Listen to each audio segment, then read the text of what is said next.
নমস্কার, এখনকার prime time news নিয়ে আমি আপনাদের সাথে আছি মৃন্ময়, আর আপনারা দেখছেন নিউজ বাংলা নেটওয়ার্ক। সংবাদ নিবেদন করছেন রাজন জুয়েলার্স, বিবেকানন্দ রোড, ধর্মনগর, উত্তর Tripura. The big mart, ICICI ব্যাংকের পাশে, ডিএনবি রোড, ধর্মনগর, উত্তর ত্রিপুরা। সহযোগী নিবেদক। আমার অঙ্গে অঙ্গে তোমার ছোঁয়া আমায় সম্পূর্ণ করেছে। এখন খবর বিস্তারিত। ছাগল নিয়ে বিবাদের জেরে পাশের বাড়ির স্বামী স্ত্রীর হাতে আক্রান্ত 6 মাসের এক গর্ভবতী মহিলা। ঘটনা পানিসাগর মহকুমার দামছড়া এলাকায়। ঘটনার তদন্তে নেমেছে পুলিশ। এই ঘটনায় উত্তেজনা বিরাজ করছে এলাকা জুড়ে। ছাগল নিয়ে বিবাদের জেরে পাশের বাড়ির স্বামী স্ত্রীর হাতে আক্রান্ত 6 মাসের গর্ভবতী মহিলা। ঘটনা পানিসাগর মহকুমার দামছড়া এলাকায়। ঘটনা বুধবার দুপুর নাগাদ। আহত মহিলার নাম শিপ্রানাথ, স্বামী লিটন নাথ, পেশায় দিনমজুর। তাদের বাড়ি খেদাছড়া ব্রিজ সংলগ্ন এলাকায়। শিপ্রানাথের ছাগল পাশের বাড়ির রাইটারনাথ চৌধুরীর বাড়িতে গেলে রাইটারনাথের স্ত্রী সঞ্জিতা দাস শিপ্রা দাসকে ডেকে তাদের বাড়িতে নিয়ে স্বামী স্ত্রী উভয়ে মিলে মহিলাকে মারধর করে তাদের মারে গুরুতর আহত হয়ে প্রথমে দামছড়া হাসপাতালে ভর্তি হলে সেখানে চিকিৎসকরা উন্নত চিকিৎসার জন্য ধর্মনগর হাসপাতালে তাকে রেফার করে। জেলা হাসপাতালে এই গর্ভবতী মহিলার চিকিৎসা চলছে। এ বিষয়ে দামছড়া থানায় একটি মামলা হয়েছে। ঘটনা চাউর হতেই চারিদিকে নিন্দার ঝড় বইছে।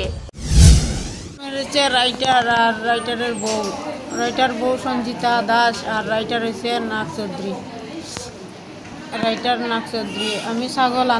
আমরা ছাগল তার জায়গাত নিয়ে বান্ধিয়া, তারপর পাশের বাড়ির মানুষের ডাকছে, আমরা ছাগল গিয়ে তারা সবজি খাই নিয়েছি। তে আমি পাশের বাড়ির মানুষে আমরা গ্রাম বুড়ারে জিগাইছি আমার ছাগল নিয়ে, দেখো তারা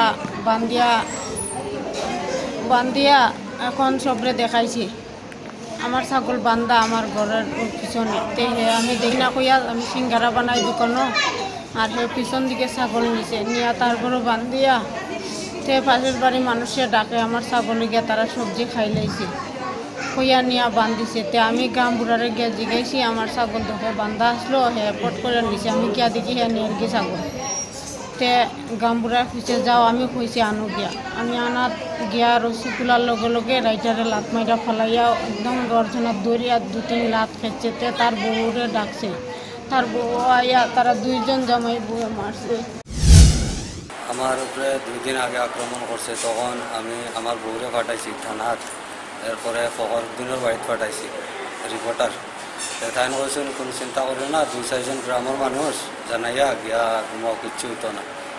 যেহেতু আমরা কিন্তু মাতো না বলছি। আজকে আমি আইছি পানিসাগর, তে আমার বউ রয়েছে বড়, আমার বাচ্চা আছে 3জন।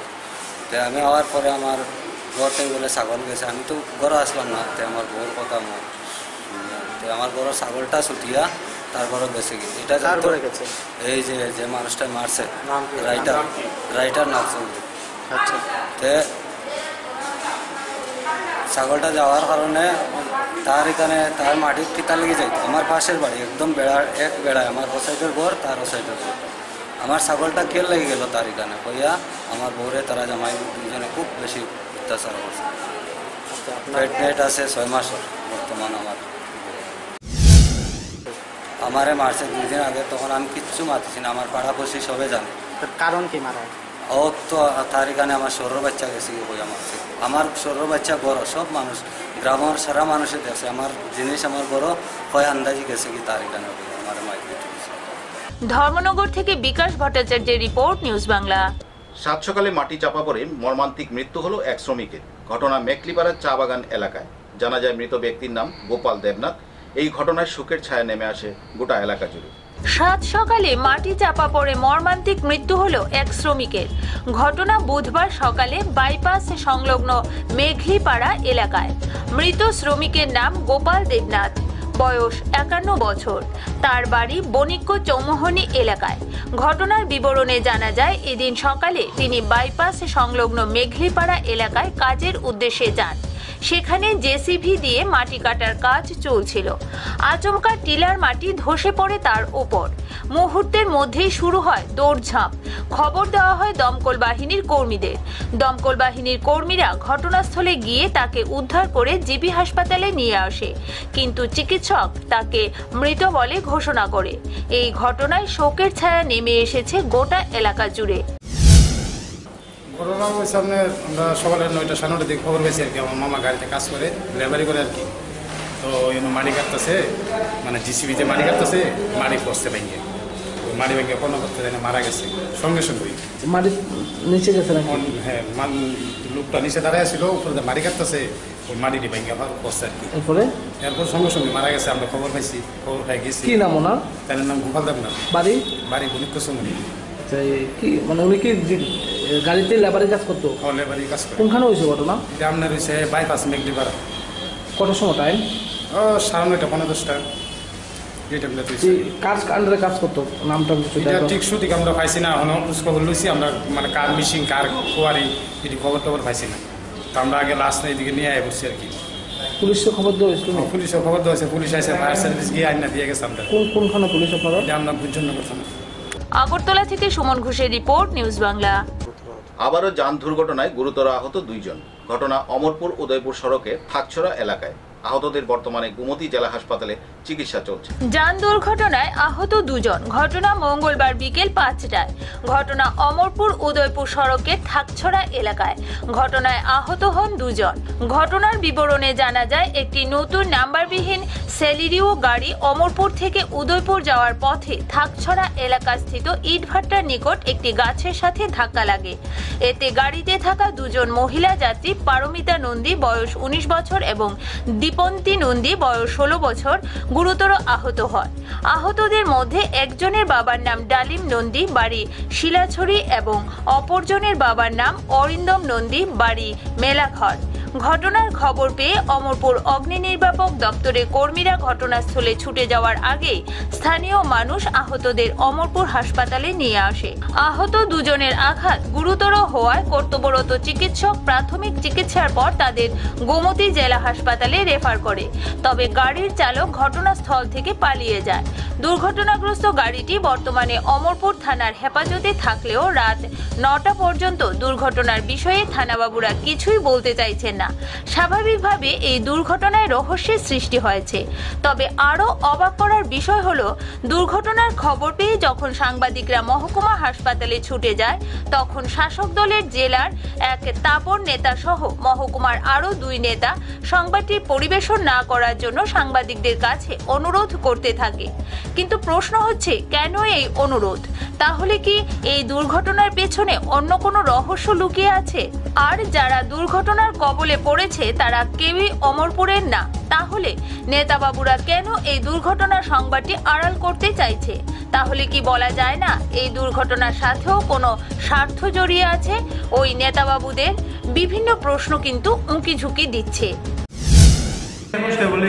কিন্তু সিটি স্ক্যান করার পর বাকিটা জানা যাবে। তার নাম তো জানতে পারছেন?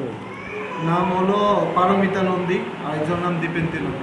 অমরপুর প্রতিনিধি রিপোর্ট, নিউজ বাংলা। পশ্চিম আসনে কিছু ভোট গ্রহণ কেন্দ্রে পুনরায় ভোট গ্রহণের দাবি জানিয়েছিল সিপিআইএম। তারই পরিপ্রেক্ষিতে জাতীয় নির্বাচন কমিশন সকল অভিযোগ খতিয়ে দেখার জন্য বিশেষ নির্বাচনী পর্যবেক্ষককে দায়িত্ব দিয়েছে। এই নিয়ে সন্তোষ প্রকাশ করলেন সিপিআইএম এর রাজ্য সম্পাদক বিজন ধর। পশ্চিম ত্রিপুরা লোকসভা আসনের নির্বাচনে ভোট গ্রহণের দিন লক্ষ লক্ষ ভোটারকে তাদের ভোটাধিকার প্রয়োগ করতে দেওয়া হয়নি। এই অভিযোগ তুলে বেশ কিছু ভোট গ্রহণ কেন্দ্রে পুনরায় ভোট গ্রহণের দাবি জানায় সিপিআইএম সহ অন্যান্য বিরোধী দলগুলি।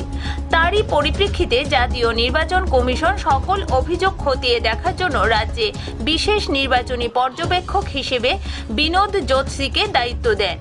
এই নিয়ে সন্তোষ প্রকাশ করল সিপিআইএম। এই দিন সিপিআইএম রাজ্য দপ্তরে আহত সাংবাদিক সম্মেলনে সিপিআইএম রাজ্য সম্পাদক এই সন্তোষ প্রকাশ করেন। তিনি জানান, বুধবার সকালে পশ্চিম ত্রিপুরা লোকসভা আসনে বামফ্রন্ট প্রার্থী শঙ্কর প্রসাদ দত্তকে সাথে নিয়ে তিনি নির্বাচনের বিশেষ পর্যবেক্ষক বিনোদ জোতসির সাথে দেখা করেন। তার আগে সোমবার পলিট ব্যুরো সদস্য নীলোৎপল বসু জাতীয় নির্বাচন কমিশনের দ্বারস্থ হয়ে দাবি জানায়, পশ্চিম আসনে যে সকল সকল ভোটার তাদের ভোটাধিকার প্রয়োগ করতে পারেনি তাদেরকে যেন ভোটাধিকার প্রয়োগের ব্যবস্থা করে দেওয়া হয়। এই দিন বিশেষ নির্বাচনী পর্যবেক্ষক বিনোদ যোশীর নিকট একই দাবি জানানো হয়েছে। এই দিনে সাংবাদিক সম্মেলনে সিপিআইএম রাজ্য সম্পাদক গৌতম দাসের সাথে ছিলেন পশ্চিম ত্রিপুরা লোকসভা আসনের বামফ্রন্ট প্রার্থী শঙ্কর প্রসাদ দত্ত। আমরা আজকে সকাল 11টায় আমি এবং আমাদের পশ্চিম ত্রিপুরা কেন্দ্রের প্রার্থী শঙ্কর প্রসাদ দত্ত নির্বাচন কমিশনের বিশেষ পর্যবেক্ষক শ্রী বিনোদ যোশীর সাথে আমরা দেখা করি। আমরা প্রথমত নির্বাচন কমিশন পশ্চিম ত্রিপুরা কেন্দ্রে গত 11 এপ্রিল এর ভোটে শাসক দল বিজেপি নির্লজ্জভাবে ব্যাপকভাবে রিগিং করেছে। লক্ষ লক্ষ ভোটারকে তাদের সাংবিধানিক গণতান্ত্রিক অধিকার প্রয়োগ করতে দেয়নি। তার পরিপ্রেক্ষিতে ভারতের নির্বাচন কমিশন মিস্টার যোশীকে এই সমস্ত তদন্তের জন্য পাঠানোয় আমরা সন্তোষ প্রকাশ করেছি। গত পরশু বিকেলেও আমাদের পার্টির পলিটব্যুরো সদস্য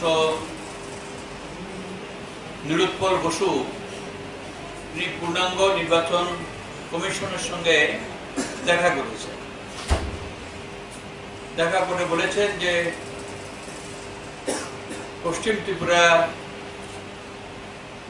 ভোটে যেভাবে রিগিং হয়েছে সেটা মানুষ যাতে তাদের সাংবিধানিক অধিকার আবার প্রয়োগ করতে পারেন তার জন্য নির্বাচন কমিশন যেন দ্রুত ব্যবস্থা নেয়।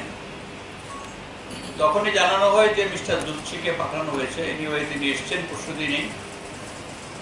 আমরা আজকে দেখা করে আমরা বললাম যে আমরা তো ভারতের নির্বাচন কমিশনের কাছে এই কেন্দ্রে 1679টা বুথের মধ্যে 846টা বুথে রিগিং এর আমরা অভিযোগ করেছি, সেখানে পুনর্নির্বাচন দাবি করেছি। আমরা সাথে সাথে এটাও বলেছি যে এই বুথগুলো ছাড়াও প্রায় প্রতিটি বুথে একটা বিরাট সংখ্যক ভোটার তারা ভোট দিতে যেতে পারেননি। তাদেরকে ভোট কেন্দ্রে যাওয়ার আগেই কাউকে লাইন থেকে বের করে দিয়েছে, কাউকে বাড়ি থেকে বেরোতে দেয়নি শাসক দল। ভোটে তাদের প্রচন্ড রকম ভয়, কারণ তারা জানে যে তাদের হার নিশ্চিত। তো এই ধরনের মেন প্র্যাকটিস তারা নিয়েছে। আমরা মিস্টার যোশীকে বলেছি যে তিনি এর আগেও ত্রিপুরাতে এসেছেন এবং তিনি এখানকার ভোট দেখেছেন, তার অভিজ্ঞতা রয়েছে। 25 বছর এখানে যখন বামফ্রন্ট সরকার ছিল, লোকসভা বিধানসভার ভোট শান্তিপূর্ণ, অবাধ, সুষ্ঠুভাবে অনুষ্ঠিত হয়েছে। আগরতলা থেকে সুমন ঘোষের রিপোর্ট, নিউজ বাংলা। 23 এপ্রিল নির্বাচন প্রক্রিয়া শেষ হওয়ার পর এক সাংবাদিক সম্মেলন করে কৈলাসহরবাসীকে শুভেচ্ছা জানিয়েছেন সিপিআইএম-এর বিধায়ক তথা প্রাক্তন মন্ত্রী তপন চক্রবর্তী। পূর্ব ত্রিপুরা লোকসভা আসনের ভোট শেষ হবার পর কৈলাসহর সিপিআইএম মহকুমা অফিসে সাংবাদিক সম্মেলনে বিধায়ক তপন চক্রবর্তী বলেন, 59 জেলায় 23টি পোলিং বুথে এজেন্ট দেওয়া যায়নি বিজেপি দলের হুমকির জন্য। তারপরও যেসব সাধারণ মানুষ ভয়কে উপেক্ষা করে সাহস করে ভোট কেন্দ্রে এসে নিজের ভোট প্রয়োগ করেছেন, সেই সব মানুষকে দলের তরফ থেকে শুভেচ্ছা জানান প্রাক্তন মন্ত্রী বিধায়ক তপন চক্রবর্তী। এখন এই পরিস্থিতির মধ্যে আমরা যে একটু আগে পর্যন্ত যে খবর সংগ্রহ করছি তাতে হচ্ছে ঊনকোটি জেলায় 2টা মহকুমাতে টোটাল 245টা পোলিং স্টেশন, পোলিং বুথ আছে। কুমারঘাট সাব ডিভিশনে 129টা আর কৈলাসহর সাব ডিভিশনে 116টা, 4টা বিধানসভা কনস্টিটুয়েন্সিতে এইগুলো আছে। তার মধ্যে আমরা চেষ্টা করে দেখেছি যে 23টা পোলিং বুথে যাদের আমরা ঠিক করছি তাদেরকে রাত্রিবেলা সেট করা হচ্ছে, ফলে তারা ভয়ে ভীত হয়ে গেছে, আসে। এটা ভাবতে আপনাদেরও খারাপ লাগবে যে কৈলাসহর সাব ডিভিশনে বা ঊনকোটি জেলার কোনো জায়গায় আমরা পোলিং এজেন্ট দিতে পারি না, এটা বিশ্বাসযোগ্য না। কিন্তু ঘটনা এটা হয়েছে 245টার মধ্যে 23টা পোলিং বুথে আমাদের এজেন্ট ছিল, এবং যেখানে যেখানে এজেন্ট ছিল না, সর্বশেষ খবর হচ্ছে সেই জায়গাগুলির মধ্যে বিজেপির সন্ত্রাস যারা ছড়ায় সেই সব কর্মীরা ঢোকার চেষ্টা করেছে, পুলিশ বাধা দেওয়ার চেষ্টা করেছে, তাদেরকে অ্যারেস্ট করেছে ওইখানে একটা জায়গায়। সাংবাদিক সম্মেলনে তপন চক্রবর্তী ছাড়াও উপস্থিত ছিলেন সিপিআইএম ঊনকোটি জেলার সম্পাদক কৃষ্ণেন্দু চৌধুরী, বিধায়ক মবস্বর আলী, মহকুমা সম্পাদক বিশ্বরূপ গোস্বামী সহ অন্যান্যরা। কৈলাসহর থেকে দেবাশিস দত্তের রিপোর্ট, নিউজ বাংলা। বুধবার রাজধানীর প্রজ্ঞাভবনে আয়ুষ মিশন এবং জাতীয় স্বাস্থ্য মিশনের উদ্যোগে অনুষ্ঠিত হয় এক দিবসীয় হোমিওপ্যাথি চিকিৎসা সংক্রান্ত আলোচনা চক্র। এর উদ্বোধন করেন স্বাস্থ্যমন্ত্রী সুদীপ রায় বর্মন। রাজ্য সরকার আয়ুষ ব্যবস্থার উন্নয়নে বিশেষ গুরুত্ব আরোপ করেছে। পৃথক ডাইরেক্টরেট করার সিদ্ধান্ত নিয়েছে, শীঘ্রই তা আসতে চলেছে। রাজ্যের মানুষের প্রবল দাবি রয়েছে হোমিওপ্যাথিক কলেজ স্থাপনের। এটা পূরণ করার জন্য সরকার চেষ্টা চালিয়ে যাচ্ছে। আলোচনা ও নিজেদের মধ্যে মতবিনিময় করলে জ্ঞান বাড়ে। হোমিওপ্যাথি চিকিৎসার বিকাশের জন্য গুরুত্ব আরোপ করেছে সরকার। বুধবার প্রজ্ঞাভবনে আয়ুষ মিশন এবং জাতীয় স্বাস্থ্য মিশনের উদ্যোগে এক দিবসীয় হোমিওপ্যাথি চিকিৎসা শাস্ত্র সম্পর্কিত আলোচনা চক্রের উদ্বোধন করে একথা বলেন স্বাস্থ্যমন্ত্রী সুদীপ রায় বর্মন। উপস্থিত ছিলেন স্বাস্থ্য সচিব সমরজিৎ ভৌমিক, অধিকর্তা JK দেববর্মা সহ অন্যান্যরা। Nothing more to speak because we are all eager to hear. And you people will be gaining a lot out of this two eminent keynote speakers today, those who are present over here. And I'll be very happy if such regular interactions do take place, because it's through the interaction, through conversation that you can develop or enhance your knowledge to serve the humankind. And very recently I was so, I don't remember exactly the date, but it won't be more than 5-10 days. Some homeopathy has created wonders, and it was showing in some electronics media. Probably in Rajasthan, some homeopathy which the AIIMS and all hospitals couldn't cure. That was being cured by some renowned doctors in Jaipur, Rajasthan. And that was being telecasted in the state of in electronics media. So I do have faith, but I believe somewhere we are lagging in the state of Tripura. That cry, that craze that earlier the people used to have for homeopathy, I find it a declining. So obviously people up your socks, and I believe in the coming days this system of medicine is going to be very popular amongst the people of the state.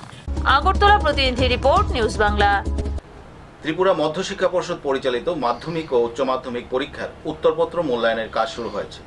আগরতলার 6টি স্কুলে এই উত্তরপত্র মূল্যায়নের কাজ চলবে। এই উত্তরপত্র মূল্যায়নের জন্য মোট 3800 জন শিক্ষক শিক্ষিকা রয়েছেন। ত্রিপুরা মধ্যশিক্ষা পর্ষদ পরিচালিত মাধ্যমিক ও উচ্চ মাধ্যমিকের পরীক্ষার উত্তরপত্র মূল্যায়নের কাজ শুরু হয়েছে বুধবার। আগরতলায় 6টি ভেন্যুতে উত্তরপত্র মূল্যায়নের কাজ শুরু হয়েছে। উচ্চ মাধ্যমিকের উত্তরপত্র মূল্যায়ন চলছে মহারানী তুলসীবতী বালিকা বিদ্যালয়ে। অন্য 5টি স্কুলে মাধ্যমিকের উত্তরপত্র মূল্যায়ন করা হচ্ছে। সেগুলি হল এপিসি, বাণী বিদ্যাপীঠ, বোধোজং গার্লস, নেতাজি সুভাষ বিদ্যানিকেতন ও শিশুবিহার হায়ার সেকেন্ডারি স্কুল।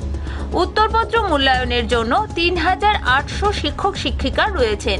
এছাড়াও উচ্চ মাধ্যমিকের জন্য কলেজ শিক্ষক রয়েছেন 40 জন। উত্তরপত্র মূল্যায়নের জন্য দূর দূরান্ত থেকে আসা শিক্ষক শিক্ষিকাদের জন্য ভগৎ সিং যুব আবাস ও হজ ভবনে থাকার ব্যবস্থা করা হয়েছে।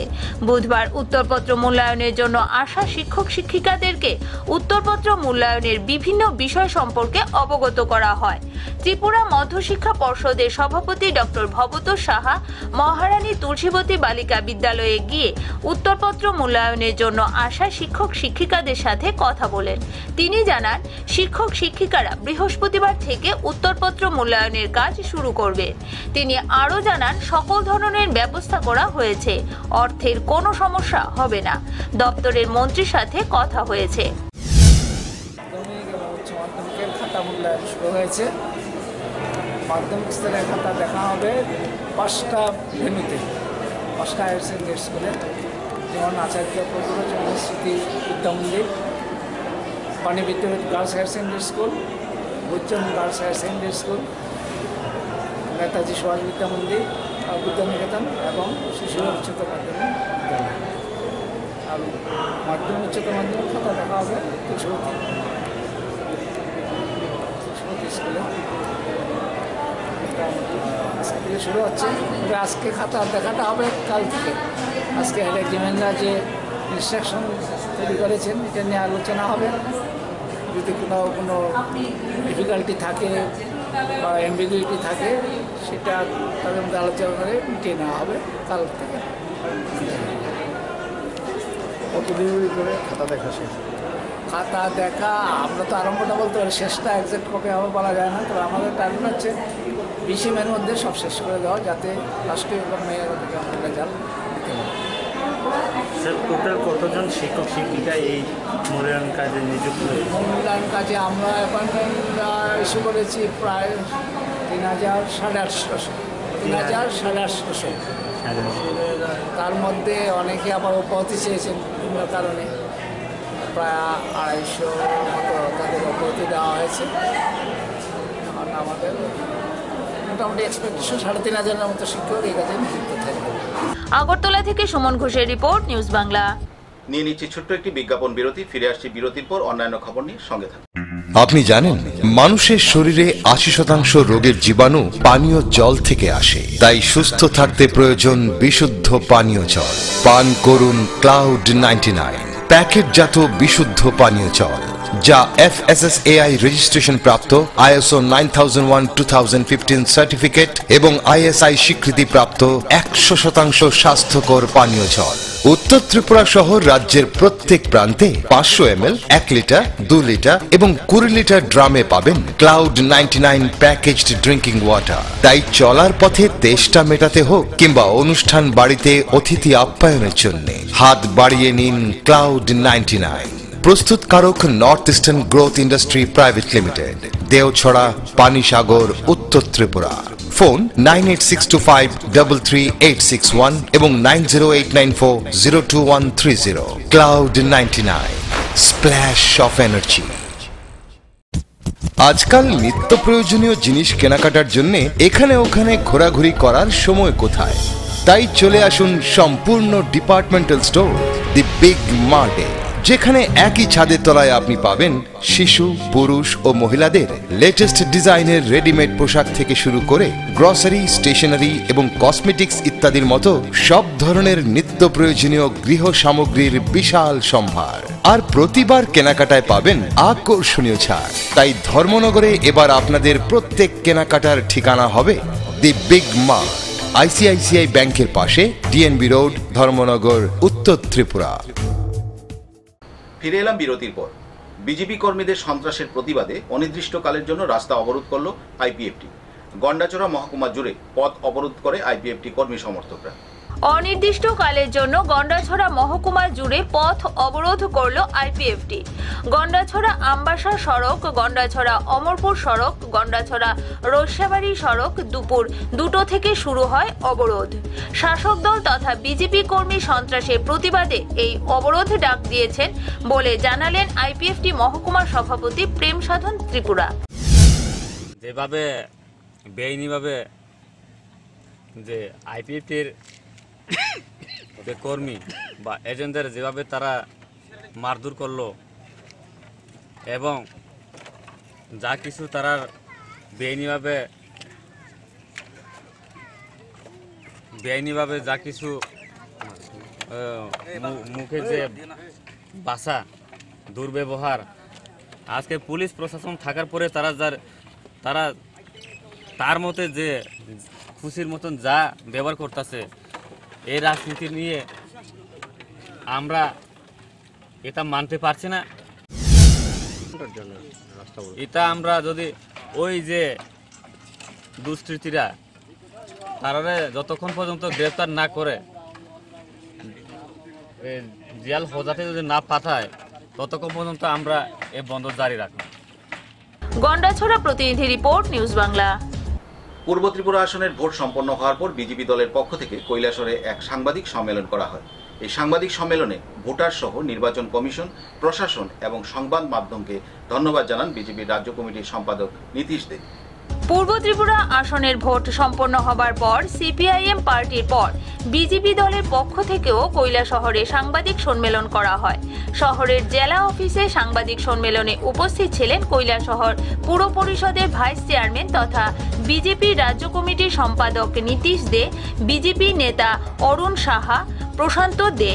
সাংবাদিক সম্মেলনে নীতিশ দে যেসব ভোটাররা ভোট দিয়েছেন এবং নির্বাচন কমিশন সহ স্থানীয় প্রশাসন এবং মিডিয়ার প্রতিনিধিদেরকেও ধন্যবাদ জানান শান্তিপূর্ণভাবে উৎসবের মেজাজে ভোট শেষ হওয়ার জন্য। এছাড়াও উনি বলেন, আমাদের লোকসভা নির্বাচন যথাসময় শেষ হয়েছে এবং বিভিন্ন সেন্টার থেকে ব্যালট বক্সগুলি ফিরে আসতে অনেক গভীর রাত্র হয়েছে, যার কারণে আজকে সকালবেলা আমরা সবার সাথে আমরা মিলিত হয়েছি।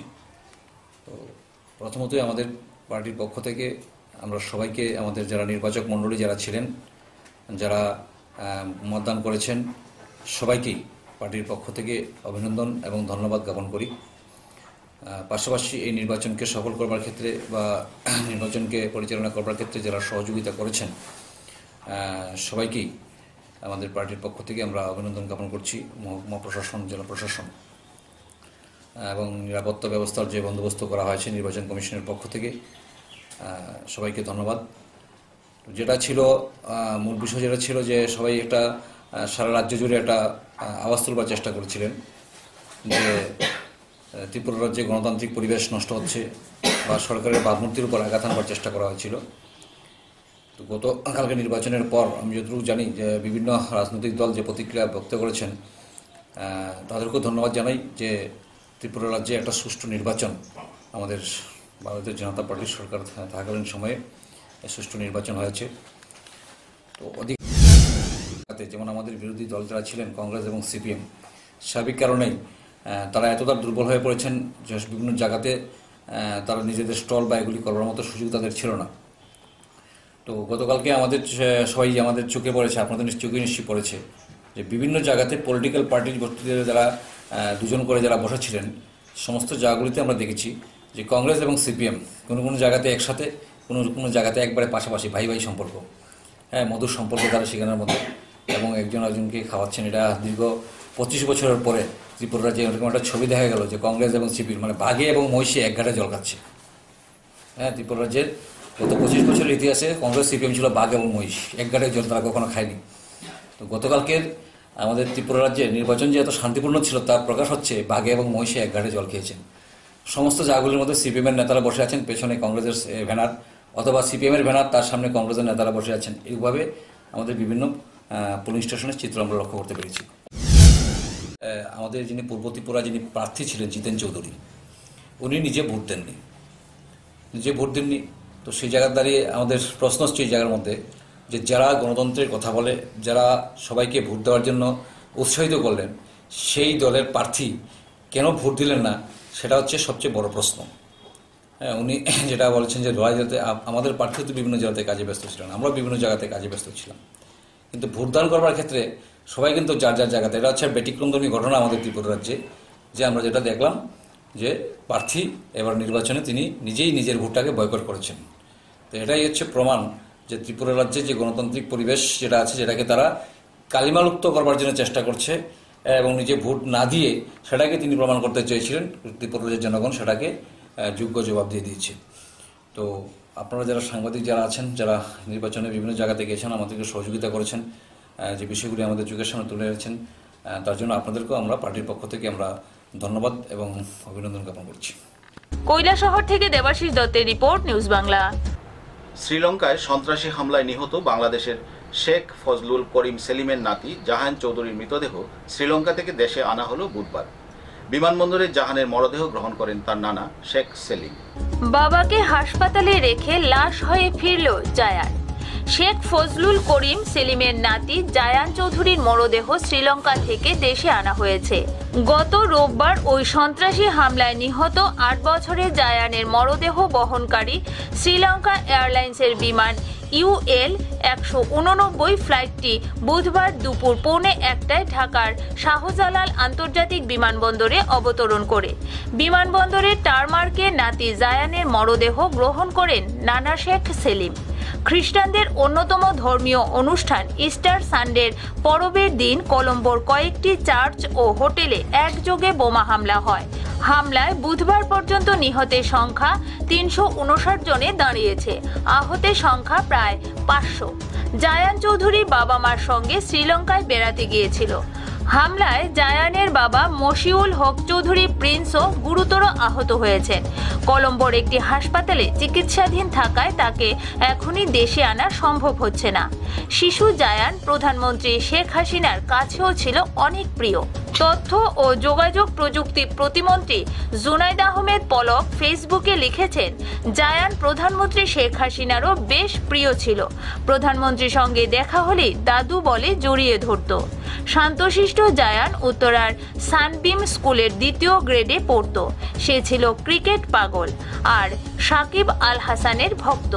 ঢাকা থেকে নবাব চৌধুরী রিপোর্ট, নিউজ বাংলা। নবনির্মিত শৌচালয় পরিষ্কার করতে গিয়ে মৃত্যু হলো এক শ্রমিকের। ঘটনা পাতারকান্দিতে। বিষাক্ত গ্যাসের কবলে পড়ে এই মৃত্যু হয়েছে বলে প্রাথমিক ধারণা স্থানীয়দের। এই ঘটনায় শোকের ছায়া নেমে আসে গোটা এলাকায়। পাথারকান্দিতে অঘটন। নবনির্মিত শৌচালয়ে ট্যাঙ্কি পরিষ্কার করতে গিয়ে একজনের মৃত্যু, গুরুতর আহত অন্য 2 জন লোক। মৃত ব্যক্তির নাম রফিজ উদ্দিন, আহত 2 জন মঞ্জুর হোসেন ও সুলতান আহমেদ। পাথারকান্দির তাপাদারপাড়া গ্রামে সংগঠিত হয়েছে এই ঘটনা। আহত 2 জনকে করিমগঞ্জ অসামরিক হাসপাতালে প্রেরণ করা হয়েছে। বিষাক্ত গ্যাসের কবলে পড়ে এই ঘটনা সংগঠিত হয়েছে বলে সন্দেহ প্রকাশ করছে স্থানীয়রা। নতুন লেট্রিনের ট্যাঙ্কি বানাইছে, নতুন ট্যাঙ্কিটা বানাইছে, ওটার মুখ খুলিয়া লেট্রিনের মধ্যে ঢুকছেন। আর ঢুকার পরে একটু পরে দেখা যায় তাই বাইরে হইতে না বলে শুনছি, ওটা বাইরে হইতে না। তারপরে আরেকজন ঢুকছে, হেও ওরকম হয়ে গেছে। এরপরে আরেকজন ঢুকছে, তারপরে হেও ওরকম হয়েছে অবস্থা। এরপরে 2 জনকে রেফার করা হয়েছে আর একটা মারা গেছে। তার নাম রফিজ উদ্দিন। ঘটনাটা কোন জায়গা হয়েছে? ঘটনাটা সিনেমা হলের উল্টা দিকে, পশ্চিম দিকে, পাতারকান্দি বাজার। মানে